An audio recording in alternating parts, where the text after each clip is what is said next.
रुद्रकुंड गांव हिमालय की छाया में बसा था, कोहरे और रहस्यों से घिरा हुआ। एक घना जंगल इसे चारों ओर से घेरे हुए था, जहां अंधेरा घिरने के बाद जाने की हिम्मत कोई नहीं करता था। कहा जाता था कि वहां के पेड़ फुसफुसाते हैं, हवाएं चीखें लेकर चलती हैं और पूर्णिमा की रात नदी का पानी लाल हो जाता है। बुजुर्ग एक प्राचीन श्राप की बातें करते थे, बदला खून का, एक ऐसा प्रतिशोध जो मृत्यु के बाद भी खत्म नहीं हुआ। कहा जाता था कि यह श्राप वीर सिंह के कारण शुरू हुआ था, जिन्हें विश्वासघात कर निर्ममता से मार दिया गया था।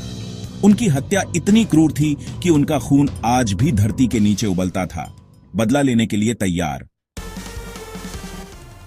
और अब वह समय आ गया था।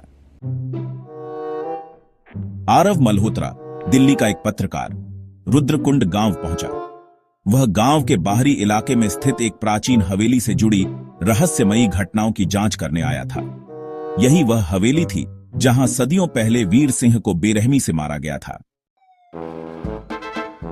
तू आग से खेल रहा है बेटे, वीर सिंह का खून अब भी बदला मांगता है। कई लोग उस हवेली में गए और फिर लौटे ही नहीं। कुछ कहते हैं कि वहां रात में कदमों की आहट सुनाई देती है, हवा में किसी के फुसफुसाने की आवाज गूंजती है, और कुछ ने वहां परछाइयां देखी हैं जो इंसानों की नहीं लगती। आरव ने इसे अंधविश्वास समझकर अनसुना कर दिया, लेकिन जैसे जैसे वह हवेली के करीब पहुंचा, उसके शरीर में एक ठंडक सी दौड़ गई। हवेली किसी मरे हुए दैत्य की तरह खड़ी थी। उसके काले पड़ चुके दीवारों से नमी टपक रही थी। हवा में सीलन के साथ एक और अजीब गंध थी, लौह जैसी गंध, खून की। आरव ने सिर झटका। वह खुद को डराने नहीं देना चाहता था। जैसे ही उसने दरवाजा खोला, उसकी टॉर्च टिमटिमाई। अचानक हवा का एक तेज झोंका आया और दरवाजा जोर से बंद हो गया। तभी उसने सुना टप टप टप। आरव की धड़कन तेज हो गई। उसने टॉर्च ऊपर घुमाई। सीढ़ियों के ऊपर कोई खड़ा था, एक आदमी, फटे खून से सने कपड़ों में। उसका सिर अस्वाभाविक रूप से टेढ़ा था। उसकी आंखें अंधेरे से भरी गहरी गुफाएं सीधा आरव को देख रही थीं। आरव का दिल तेजी से धड़कने लगा।